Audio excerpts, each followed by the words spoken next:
that being a girl is the greatest thing that's ever happened to you. You are the change and you are the bedrock. Your family, your country, this world could be nothing without you. Believe in yourself.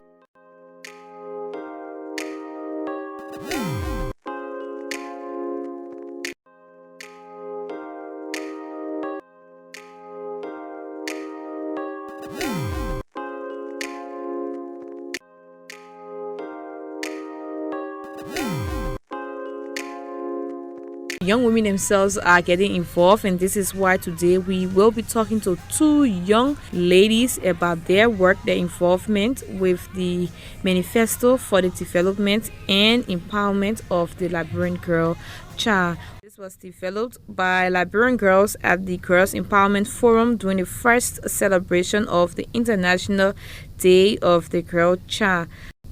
As young people, you are gathered to draft the manifesto. Why was that, an issue for young girls? Why is it an issue?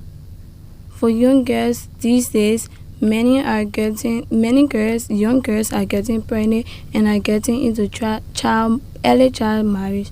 So that's why we as young girls join together to write the manifesto so that government and people out there can hear or know. Our parents are, and even the government, most often overlook statutory rape. Not because I'm 16 and I have breasts, I can blow off, I can pass around and do things. And we know in Liberia, once you're 16, you're not yet mature. That's why we can't vote. You are still a child. And so you have the right under the UNCRC, United Nations Convention on the Rights of a Child, the African chapter, and even the Liberian Children's Law, which was launched last year, that you have the right to be taken care of. You should not be involved into sexual activities. Even if you agree, you are raped because you don't have the mind, the sense enough to agree to things good or know the right from wrong. So it will say, let's settle a family way. Handle the issue at home because they don't want the disgrace to come on the parent, on the rapist, and at times they say the girl. It's really bothering us. I don't know what is shame, because if you know you are a man, you don't want to get shamed. You don't go around a kid knowing that sexual activity with that kid will bring shame to you, because most often it's said the ignorant will always despise what's precious because she don't know it. Most parents are not free to talk to their kids concerning their sexual reproductive health, which is very bad. Most parents even see it as shame and disgrace to even pronounce the name sex to their kids. It's a fact. It's real that no matter what, the person must be involved into it at a particular time. So I feel what you can do as a parent is to let them know that it is not bad, but wait for the appropriate time. And most of the things is not happening. Like parents don't have time to talk to their kids, and it happens to the extent if things happen to the kids, they will be very afraid to explain it to their parents because they're not free to always discuss with their parents. All right. So if you you've presented this manifesto to stakeholders, right, at the last program. Now, what is it you really want them to do to implement it? We, the children, supposed to have our book, the constitution, what would be against our law should be taken to court. Well, we really want the government to look at it, because most of the time we take our time, and I would say time, effort, and energy to put things like this together, and the government will just overlook it or downside it. That's why we place it in the manifesto that we are committed to serve as partners in our own development. So what I want the government to do is to read this manifesto carefully, know that it is important, know that those are what we need. We are willing to do it.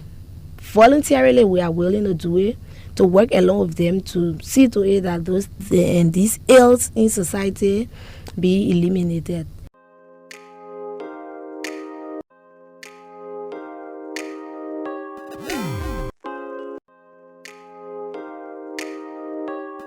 Good afternoon, Madam President and other government officials. Welcome to the Girls Empowerment Forum, which is being hosted in Bobolu City, Babolu County. We are so happy for the opportunity granted us to speak to you on some issues of our concerns. We do appreciate all that the government and its partners have done and is doing for the development and empowerment throughout Liberia for girls' children. We also at this time like to have a mother-daughter conversation with you and your government officials about those things that we have concern about. Ma'am, there are some issues of some communities and counties lacking, not actually lacking, but have limited schools. And then you see students have to work like 2 or 3 hours before reaching schools. We females are vulnerable to sexual violence. How do you think some of these problems can be addressed? Well, let me say that the concern you have expressed is real. We too have recognized that there are not enough school facilities. We've tried to do the roads to make it easier for the students to get to the schools, but there's also the issue of teachers. As we go around building schools, we have to have enough teachers, qualified teachers, to be able to make sure that the students get proper training. That's why we started once again to reactivate the Rural Teacher Training Institute in Kakata, in Zozo, and in Webo. They are now turning out students annually to try and get into the schools. We also want to encourage the villagers to come together and make large villages. Then it will make it easier for us to put schools, to put clinics, to put water. But when each one, say you go and you see just 10 little huts somewhere, because they say, okay, this is where my ancestral were. Then you go another 2 miles, you see another 10 huts. Then it makes it very difficult when the government doesn't have that much money to be able to put it in every little village. So we're all thinking about that, what we can do, but I want you to know that we know this is a concern and we're trying to work on it. And Madam President and other stakeholders present, we have the Senate Pro Tem, Person Finley, Senator Amanjala of Bapolu County, Foreign Minister Augustine Kafwan, Gender Minister Julia Thorkin Cassiel, also the Education Minister Edmonion Tapet, among others. On my left, there's a banner there that the young women developed, and they are soliciting your commitment in terms of your signature to endorse the manifesto. All protocols observed. Manifesto for the development and empowerment of the Liberian girl child. Whereas young women and adolescent girls of Liberia gather under the auspices of Ministry of Gender and Development on July 20 to the 22nd, 2013 in Bapolu City, Bapolu County. Whereas partners in the forefront of advocacy for girls' education, empowerment, and development, including Helping Our People Excel, HOPE, Paramount Young Women Initiative, Payowi, Touching Humanity in Need of Kindness, Think, Plain Liberia, and others supported the inaugural edition of the National Girls Empowerment Forum to deliberate on issues affecting the growth and development of young women and girls. Whereas, learning from the previous process in observance of the first International Day of the Girl Child in 2012, where young women and adolescent girls of Liberia participated in a Girls Empowerment Forum to develop the draft manifesto, highlighting the challenges they face on a daily basis and provide solutions to addressing these issues. Whereas, on October 19, 2012, the draft manifesto for the development and the empowerment of the Liberian child was presented to stakeholders at one-day consultative dialogue on any child marriage held by the Ministry of Gender and Development in partnership with UNFPA, HOPE, Touching Humanity in Need of Kindness, Think Liberia, and ADWANGA, representatives from the Ministry of Justice, Education, Internal Affairs, Health and Social Welfare, Young Women Legislative Caucus, the Traditional Council of Liberia, the Liberian media, and the other civil society organizations attended. Whereas, on December 19, 2011, the United Nations General Assembly adopted Resolution 66107 to declare October 11 as the International Day of Girl Child, establishing a day to recognize girls' rights and the unique challenges girls face around the world. We therefore reaffirm and endorse the support of Convention on Elimination of All Forms of Discrimination Against Women and Girls, CEDAW, the Convention on the Rights of Child, CRC, United Nations Security Council Resolution 1325, and all other national and international laws, policies, treaties for the perseverance of humanity, dignity, including the girl's child. Whereas young women and girls undergo major challenges in their education and leadership development, their sexual and reproductive health, and their participation. We now therefore call on the government and all stakeholders to ensure that our schools are safe places where we can learn and where we will not be harassed, molested, or abused by other students and teachers, and that anyone found violating our rights must be brought to justice. Institute programs and services that will help girls who are pregnant and or are teen mothers to stay in school. Ensure that guardians counseling services are in our schools to encourage us to explore career options needed for the development of our country. Include in our curriculum leadership development for both boys and girls in order to begin harnessing the potential of young people, especially girls. Make sure that there are opportunities available for mentorship and that they participate as leaders and role models to other girls. Ensure that young people, especially girls, have accurate information on their sexual reproductive health and rights, and include sex education in our schools.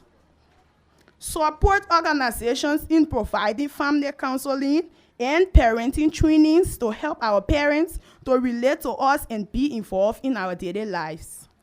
Ensure that there are safe spaces where we can go to ask questions and get accurate answers concerning our sexual reproductive health and rights.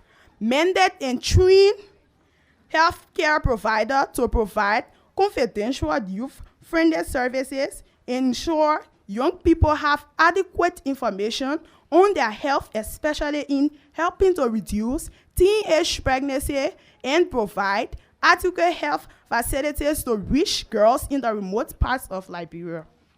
Empower law enforcement authorities to ensure that rape, abuse, other violence against us are not handled the family way, and that a law must be put into place to prosecute parents and family members who are found compromising these issues. Be more vigilant in addressing the issue of statutory rape because men continue to exploit and violate girls.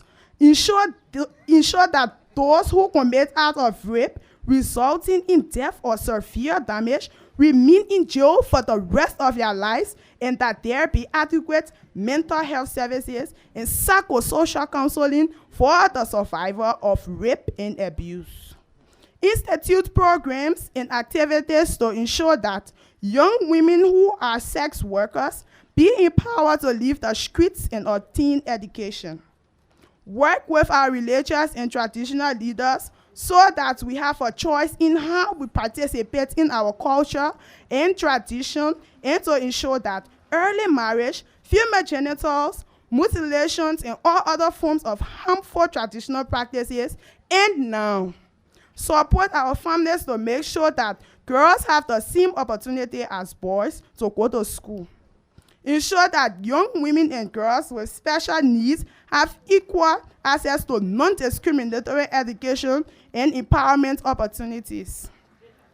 As we are committed and pledge our support and continuous advocacy for the full implementation of this manifesto, we call on all stakeholders, our parents and guardians, traditional and religious leaders, civil society organizations, NGOs, women and youth groups, media institutions, and the government to support this call to action as we affix our signatures representing young women and girls of the 15 counties of Liberia.